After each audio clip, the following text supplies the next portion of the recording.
정확히 말하면 세금은 아니고요. 세금은 아니고 요금이죠, 요금. 근데 이게 우리가 뭐라 해야 되나? 그냥 의무적으로 내야 된다라고 생각을 해서 월세, 전기세 이렇게도 많이 표현을 하시는 것 같아요. 그러고 보니까 슬기로운 세무생활 시간이니까 잠시 후에 이어가 볼게요. 이렇게 여러분의 정답, 재미있는 오답도 좋고요. 짧은 문자 50원, 긴 문자 100원이 드는 샵 9730 KBS 콩으로 보내주시면 됩니다.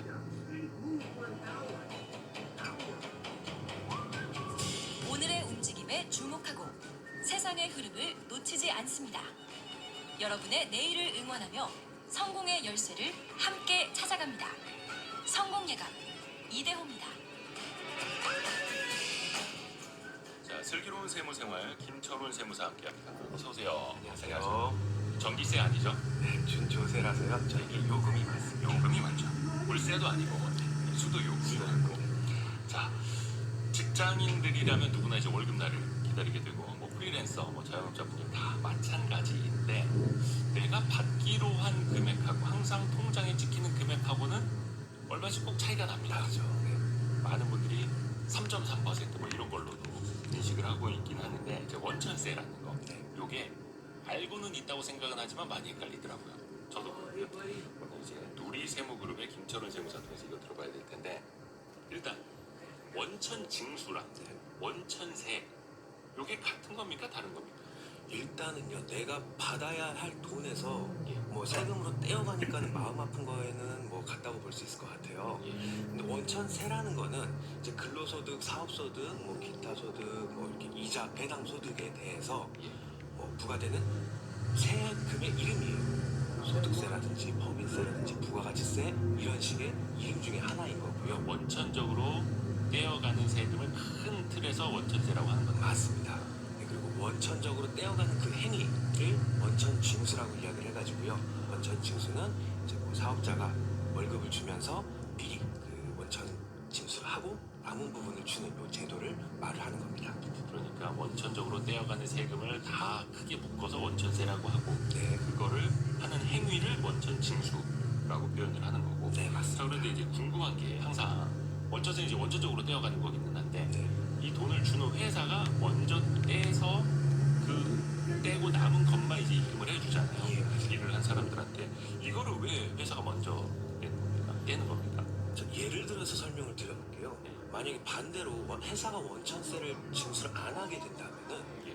이제 월급을 받는 직장인들, 예를 들어 한 회사에 100명의 직원이 있다고 한다면 월급을 받을 때마다 세무서에 가서 그 직원들이 나 얼마 받았어요. 네, 100명이 가서 세무서에 계속 세금을 내야 돼요, 매달. 자, 이러면 행정적으로 마비가 올 거예요, 세무서에서도.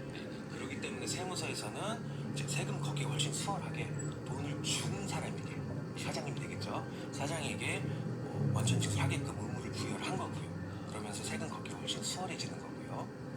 사장 입장에서는 이제 월급을 주게 됐을 때는 나의 비용으로 처리를 해야 되는데 이렇게 세금을 신고를 하면서 인건비로 비용 인정을 받고 그리고 그만큼 사장의 세금이 줄어들게 되는 거고요. 마지막으로 이제 월급을 받는 직원 같은 경우의 입장에서 봤을 때는 본인이 매달 받는 월급에 대한 세금을 본인이 직접 신고를 했었어야 되는데 이것도 어렵고요, 계산하는 게.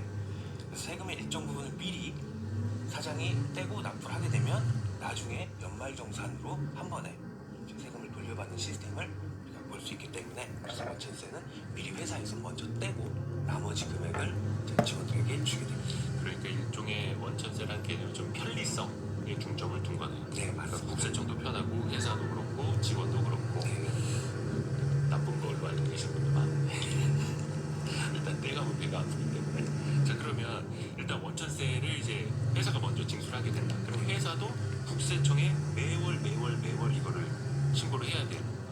네, 기본적으로는 돈을 지급을 하고요. 그 다음 달 10일까지 매달 신고도 납부도 해야 돼요. 다음 달 10일까지. 예, 오늘이 4월 10일이잖아요. 아, 그러네. 네, 오늘 4월 10일이니까 지난달 3월에 지급했던 이자나 배당이나 근로나 사업소득, 기타 소득에 대해서도 다 오늘까지 신고도 하고 납부도 해야 돼요. 저도 방송 끝나고 나서 가서 사무실 가서 이제 원천세를 신고하고 납부하고 해야 될 일이 많이 있는데 사장님이니까. 네, 맞습니다. 근데 이렇게 직원 수가 만약에 몇 안 되는 경우라고 한다면, 한두 명 있는 경우라고 한다면 매달 이렇게 신고하고 납부하고 이거 챙기는 게 다소 부담스러울 수가 있습니다. 네, 이런 경우라면은 영세한 규모라고 한다면 이 규모는 평균 직원 수가 한 20명 이하인 경우인데 이런 경우로 한다면 6월이나 12월 1년에 딱 2번만 신고하고 납부하는 반기별 납부를 할 수도 있습니다. 직원 수가 20명이 안 되면 1년에 2번만 신고를 해서 내도 되는 걸로 네. 회사는 조금 수고로움을 덜 수는 있겠네요. 자, 그러면 이제 일하시는 분, 돈 받으시는 분들이 아무래도 더 많이 듣고 계실 테니까 좀 나눠서 한번 들어볼게요. 일단 우리는 그냥 3.3% 이렇게 많이 알고 있는데 이게 맞는지 우선은 상용 근로자부터 한번 체크를 해볼게요. 그러니까 정규직 혹은 2년 이상의 계약 이 경우에는 얼마나 이 원천세를 내는 겁니까? 우리가 일반적으로 이야기하는 정규직 같은 경우는 직장인 같은 경우는 근로소득세랑 지방소득세를 내게 되는데요. 이 근로소득세는 본인의 급여에서 이제 세무서에서 국세청에서 미리 만들어 놓은 표가 있습니다. 이 표에 의해서 떼게 되는데 이 표를 이제 간이세표라고 이야기를 해요. 간이세액표. 예, 1,000원 단위로 꼼꼼하게 다 나와 있습니다. 근로자가 이제 미리 받는 월급에다가 공제한 부양가족 수를 따라가지고 요 미리 근로소득세를 얼마를 내야 하는지 정해진 표인데요. 본인의 소득이 많거나 아니면은 부양가족 수가 적으면 적을수록 더 많이 세금을 내게 됩니다. 공제를 하게 되는데요. 요걸 간단히 보면은 100만 원 월급을 받는다. 그리고 부양가족은 없다고 쳤을 경우, 본인 혼자라고 했을 경우라면은 원천세는 없어요. 그리고 200만 원의 월급을 받는다 하면 19,000원 정도를 내게 되고요. 300만 원을 받으면 한 7만 원, 400만 원을 월급을 받는다고 하면 19만 원 정도를 받게 되는 거고요. 납부를 하게 되는 거고요. 지방소득세는 그 소득세, 방금 말씀드린 금액의 한 10% 정도를 더 떼게 됩니다. 우리가 일반적으로 3.3%라고 알고 있는 네. 거는 뭐예요? 3.3%라고 알고 있는 거는 이제 사업소득세인데요. 네. 사업소득 원천징수인데 국세 3%와 네. 거기 10%인 0.3%, 지방세 0.3%를 붙여서 3.3%인 거고요. 프리랜서 분들이 보통 많이 떼게 되는 겁니다. 엄밀히 말하면 프리랜서 분들은 제 직원이 아니기 때문에 사업자와 사업자 대 관계이기 때문에 뭐 이런 경우에는 4대 보험 같은 경우는 또 추가로 안 떼게 되고요. 일반적으로 사업소득, 그러니까 개인 사업자와 사업자 이런 식으로 해서 돈을 받을 때 그 원천징수세액이 3.3%다. 맞습니다. 이거는 이제 프리랜서에게 적용이 되는 거고. 예. 왜냐면 그거를 이름으로 한 서비스도 나오고 원칙이 맞습니다. 대명사가 되어버려가지고 네. 다 3.3%로 알고 있는데 그게 아니에요. 그러면 단기 아르바이트생이나 아니면 이제 인턴 사원들 같은 경우도 어떻게 세율이 일반 정규직과 같습니까? 아니면 좀 다릅니까? 세법에서도 이렇게 뭐 한 고용주에게 3개월 이상 근무하지 않는 경우라고는 일용 근로자라고 해서 정해놨고요. 이런 분들 같은 경우는 이제 하루 일당이 15만 원이 넘어가야 원천징수가 시작합니다. 반대로 말하면 15만 원 안 넘어가면 원천징수 안 해도 된다. 네, 15만 원 넘는 부분에 대해서 2.7%를 곱하면은 원천징수 세액이 나오고요. 예를 들어서 내가 하루 20만 원을 받고 일당 20만 원을 받고 일을 해줬다고 하면은 15만 원 빼고 나머지 5만 원에 2.7%를 곱하면 한 1,350원 정도 원천징수를 하게 됩니다. 그러니까 일용직 같은 경우 특히 15만 원이 넘는 부분은 네. 그 부분에 대해서만 2.7%. 네. 그러니까 15만 원 전체에 대해서 2.7%가 아니라 그걸 초과하는 금액에 대해서 2.7%. 네. 좋습니다. 혹시 이거 외에도 원천세 개념으로 네. 미리 세금을 내야 되는 항목들이 또 많이 있나요? 네, 원천세 개념으로 미리 내는 거는 이제 성공예감에서도 커피 쿠폰 같은 선물을 주잖아요. 오늘 또 많이 쏴드려야겠네. 이러한 것들도 세법에서 다 기타 소득으로 정해놔가지고 기타 소득. 예, 여기에서도 당연히 원천세를 징수해야 됩니다. 기업 차원에서 이제 이벤트로 커피 쿠폰이나 아니면 기프티콘 같은 이런 호텔 상품권 등을 제공하는 경우에 이제 일반적으로 기타 소득이라고 해서 이 금액이 20%를 20%요? 네, 원천징수를 해야 하는데 아니 그 커피 쿠폰 얼마나 한다고 거기서 20%를 떼요? 맞습니다. 그래서 대신에 이제 금액이 워낙 소액이라고 한다면은 일반적으로 이제 뭐 5만 원 이하의 건별로 따졌을 때 5만 원 이하의 경우에는 이제 과세 최저한이라고 해서 원천징수는 따로 하지 않아요. 네. 그리고 이거 말고도 이자나 배당을 받을 때 우리가 은행에서 받을 때 15.4%의 원천징수를 당하고 미리 당하고 나머지 금액만 통장에 이자로 해서 찍히게 됩니다. 그럴 때도 마찬가지로 원천세를 떼게 되는 거고요. 그리고 어떤 뭐 경품 뭐 이런 거 받을 때 5만 원 이하까지는 원천징수를 하지 않고 네. 저희 커피 쿠폰을 넘어서 가끔 저희가 뭐 백화점 상품권 아니면 매트리스 이런 거 보내드릴 때 있는데 그때는 이게 적용이 되겠죠. 맞습니다. 원천세 개념으로. 또 이제 회사별로 직원들에게 뭐 통신비를 보조한다거나 아니면 식비, 아니면 주유비 같은 것도 이제 보조하는 경우 있거든요. 네. 이런 경우에는 그럼 원천세는 어떻게 해야 돼요? 회사에서 직원에게 지급하는 돈에 대해서는 기본적으로 다 원천세를 떼야 돼요. 하지만 이제 몇 가지 항목들만 비과세로 해서 정해놨는데요. 비과세 항목. 네, 비과세. 이러한 경우에는 원천세도 안 떼게 되고 최종적으로 세금도 안 떼게 됩니다. 대표적인 게 바로 식달에 20만 원까지는 비과세가 되고요. 20만 원까지. 네. 내 차를 가지고 이제 업무에 이용을 했을 경우에는 그러면서 받는 차량 지원금도 마찬가지로 한 달에 20만 원까지는 비과세가 됩니다. 차량 지원금 같은 경우는 이제 명의자가 조금 중요해요. 그래서 본인 명의의 차량이어야 되고요. 최근에 이제 개정이 돼가지고 종업원이 본인 명의가 아니라 본인 명의로 임차를 한 렌트 차량이라든지 아니면 리스 차량까지도 이제 가능하게 됐습니다. 예를 들어서 식대와 차량 지원금을 각각 받는다 그러면 40만 원까지는 비과세가 됩니다. 네. 그 월급영세에서 보면 간혹 뭐 식대 얼마, 차량 지원금 얼마 이렇게 나눠서 써 있는 경우 있거든요. 네, 맞습니다. 그래서 전 밥값이랑 기름값을 지원해주는 고마운 회사라고 네. 할 수 있는데 어차피 그게 내 원래 월급에 그냥 포함되어 있는 건데 네. 회사가 비과세를 위해서 항목만 나눠서 주는 걸 수도 있고요. 맞습니다. 예, 서로에게 좋은 거죠. 이 비과세를 대니까는 세금도 적게 내고 대신에 그만큼 혜택도 받을 수 있으니까요.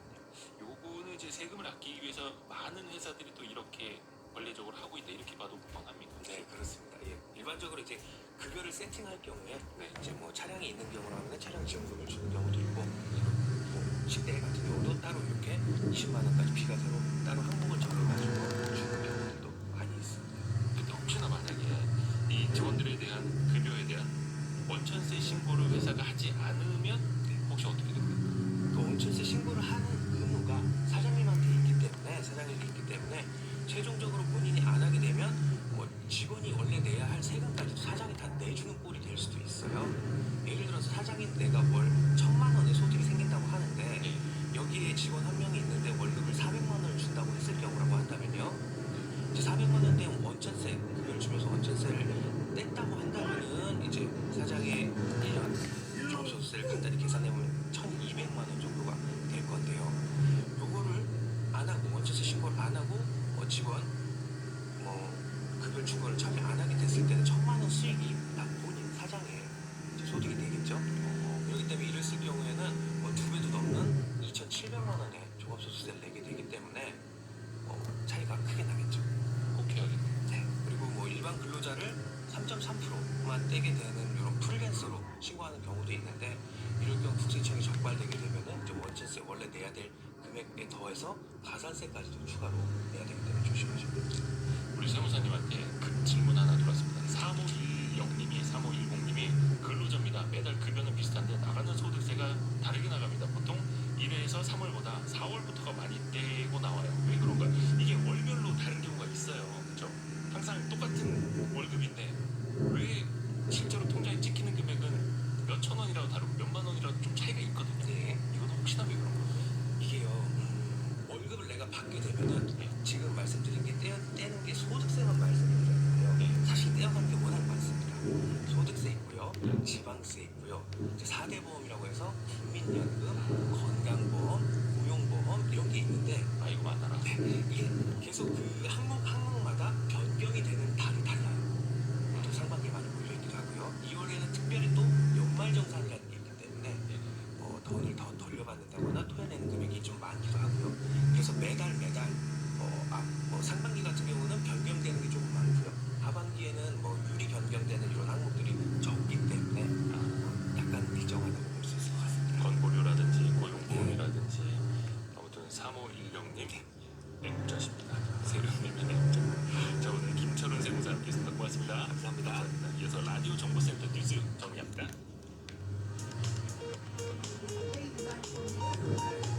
오늘 새벽 경북 의성군 단촌면 당진 방향 당진 영덕고속도로에서 전기차와 승용차가 충돌해 두 차량의 운전자 2명이 모두 숨지고 전기차가 불에 타 전소됐습니다.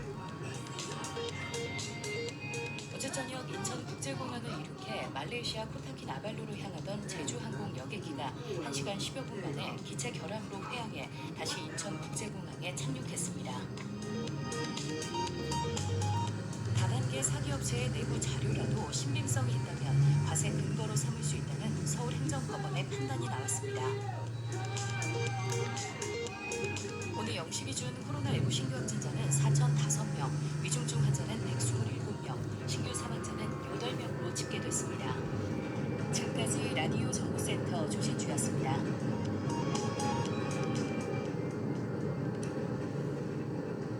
많은 분들이 그 문자 메시지 보내주고 계시는데요. 최대한 저희가 소통을 좀 많이 하려고 노력을 하고 있습니다.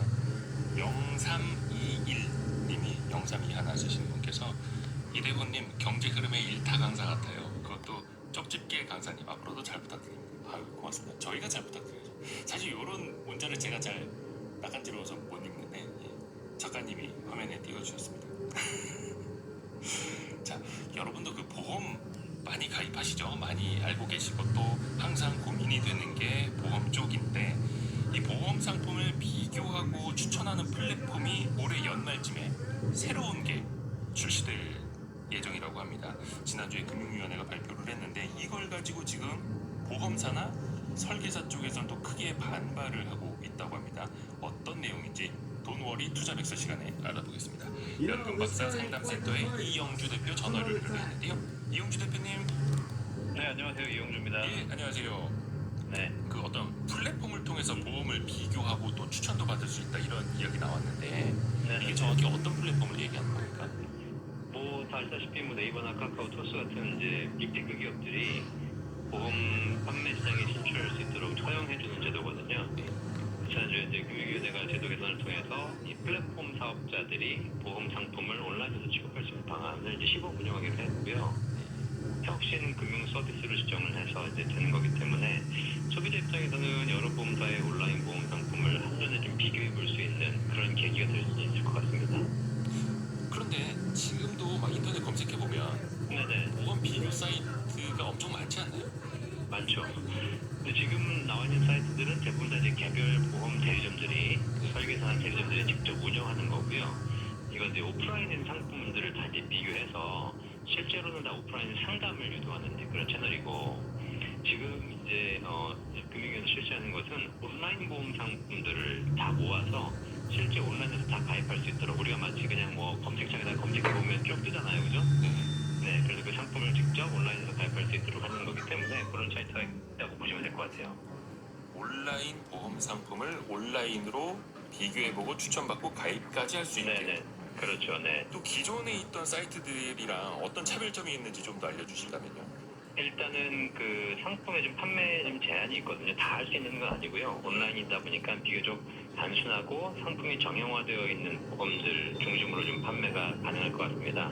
실손보험이라든가 자동차 보험, 여행자 보험이나 화재보험, 그다음에 단순한 저축성 보험들이 이제 판매될 것 같고요. 그럼에도 불구하고 이 실손보험이나 자동차 보험 시장은 뭐 거의 조단위 대 시장이기 때문에 이런 부분들은 굉장히 큰 시장으로 좀 보고 있고 다만 이제 종신보험이나 건강보험, 연액보험, 연금보험 같은 상품은 이제 제외하는 걸로 이렇게 좀 되어 있습니다. 일단 요 비교 플랫폼이 이제 공신력 있는 게 생긴다면 소비자 입장에서는 어떤 이점이 있을지도 좀 체크해볼까요? 당연히 우리가 이제 물건 살 때도 그 검색해가지고 보면은 가격대가 쭉 뜨기 때문에 그 중에서 제일 싼 게 제일 위에 뜨잖아요. 네. 그러니까 이렇게 가격 비교를 통해서 좀 저렴한 가격에 보험을 가입하실 수 있는 그런 장점이 있을 거고요. 그다음에 이제 여러 가지 화면 구성하는 거에 따라서 플랫폼 사업자들이 보장 범위도 비교할 수 있고 상품의 내용도 좀 다 비교할 수 있기 때문에 그런 차원에서는 비교해서 구매하는 입장에서 굉장히 유리해질 것 같고요. 또 여러 가지 경쟁이 되다 보니까 서로 가격 인하 효과가 있어서 나중에 좀 싸게 구입할 수 있는 방법들 생길 것 같습니다. 어떤 온라인 쇼핑 가격 비교하는 사이트처럼 보험 상품도 맞습니다. 네, 그렇게 일목요연하게 줄을 세워볼 수도 있고. 네 맞습니다. 근데 이걸 보면 보험회사 입장에서는 별로 안 좋아할 것 같은데요. 그렇죠. 기존에 판매 채널이 있었는데 플랫폼 사업자가 오면 아무래도 가격 경쟁이 되다 보니까 가격을 다운시켜야 되는 그런 문제가 생길 수도 있겠죠. 자, 그런데 이제 기존 시장에서 온라인 시장에서 좀 이렇게 시장을 가지고 있던 회사들은 좀 반발이 있지만 반대로 중소형 보험사도 있습니다. 온라인 시장 진출해야 되는데 우리는 가진 건 가격 경쟁력밖에 없는데 이런 경우에는 오히려 이 시장에서 반가울 수도 있겠죠. 그래서 약간 차이점이 있다라고 보시면 될 것 같아요. 자체 영업망이나 자체 온라인 플랫폼이 약한 회사들한테는 또 기회가 될 수 있겠고요. 그렇죠, 네. 근데 이제 문제는 보험 설계사 분들일 텐데 네. 이분들의 어떤 영업의 범위를 또 어떻게 보면 이제 침해당하는 것 아니겠습니까? 그분들 많이 반발하시나요? 맞습니다. 이게 지금 지난번에 이 그 제도를 시행하기 전에 간담회를 구성하고 이제 TF를 구성했었거든요. 그런데 이때 이제 보험협회라든가 보험대리점 협회, 그다음에 금감원, 소비자연맹 다양한 이해관계가 있는 사람들이 참여했는데요. 정작 이 중에서 이제 보험 설계사들의 의견들을 좀 듣지 않았다는 그런 지적이 좀 있어요. 지금 보험 설계사가 45만 명 정도 된다고 하시는데 이분들 같은 경우에는 사실상 이렇게 온라인 플랫폼이 활성화될 경우에 일자리를 잃을 수 있다 이런 위협이 좀 빠져 있거든요. 그래서 사실 금융위가 일단 비교적 단순하고 가격이 낮은 상품 중심으로 플랫폼 비즈니스를 활용하겠다라고 했긴 했어요. 여기서 좀 이제 설계사 입장에서는 좀 이제 문제가 되는 게 뭐냐면 당연히 가격적이나 상품적으로 보면 자동차 보험이나 실손 보험 이런 것들이 크게 도움이 되는 상품은 아닙니다. 가격이 높지도 않고 뭐 판매 수수료가 높지도 않고 그런데 이런 상품들이 우리 설계사들에게는 고객 확보의 1차 기반이 되는 상품이거든요. 그러니까 이제 뭐 이해하시겠지만 자동차 보험이 별 큰 금액은 아니지만 이렇게 1년 단위로 계속 갱신하는 고객을 관리하다 보면 거기서 추가적인 상품 확보라든가 또 가망 고객 확보 가능한 이런 부분이 있기 때문에 사실 이제 설계사들은 이런 데 좀 반발하고 있는 거죠. 이렇게 해서 장기적으로 결과적으로 우리가 고객 확보도 좀 쉽지 않을 것 같고 다 뺏기는 거잖아요. 플랫폼에다가. 그다음에 장기적으로 이게 더 이제 그 고객들을 확보한 플랫폼 사업자들이 장기 상품이라든가 더 큰 상품들로 이제 나오게 되면 아무래도 설계사 생존권이 궁극적으로는 위협받을 거다. 이런 부분을 지금 걱정하고 있고요. 또 하나 걱정하고 있는 게 뭐냐면 보험이라는 게 이제 가입도 중요하지만 플랫폼 서비스는 지금 가입 절차를 플랫폼화한 거잖아요. 네. 근데 중요한 건 보험금 지급 서비스도 굉장히 중요합니다. 보험금 지급이요. 네, 그렇죠. 근데 보험금 지급은 플랫폼이 대행해 주지 않거든요. 물론 보험사들이 보험금 지급을 잘 하고 있지만 중간에 또 보험 설계사들이 중도에 또 중개하는 역할이라든가 조정하는 역할도 굉장히 중요하거든요. 이런 부분까지가 이제 플랫폼 서비스가 해주는 건 아니다 보니까 그런 부분에서 좀 서비스에도 문제가 생길 수 있다라는 좀 큰 고민을 하고 있죠. 역할 분담을 어떻게 하느냐. 네. 이제 갈수록 조율해야 될 지점들이 많을 테고요. 또 하나 조금 우려 혹은 기대? 이런 플랫폼 사업자라면 쉽게 말해서 뭐 네이버, 카카오도 이제 진입할 수 있다는 거잖아요. 근데 이제 처음에는 편의성이 굉장히 높아지겠죠. 근데 네. 나중에 되면은 이들이 어떤 플랫폼을 빠르게 장악을 하면서 독과점 사업자로서의 어떤 좀 이른바 횡포라고 하는 우리가 모빌리티 쪽에서도 많이 경험해 보지 않았습니까? 네네. 그런 점도 좀 우려되지 않을까요? 맞습니다. 그러니까 어차피 지금 모빌리티에서 경험했듯이 독과점 우려가 가장 큰 우려가 되는 것이고요. 그다음에 더 큰 문제는 뭐냐면 이제 그 보험사 입장에서는 기존 온라인 상품들을 저렴하게 판매했지 않습니까? 네. 근데 이거를 이제 플랫폼 사업자들에게 그 넘기게 되면서 그 과정에서 플랫폼 사업자의 판매 항소에 대해 또 수수료를 플랫폼 사업자에게 지급을 해야 돼요. 그러면 플랫폼 사업자들은 그 수수료를 또 받아야 되는 거기 때문에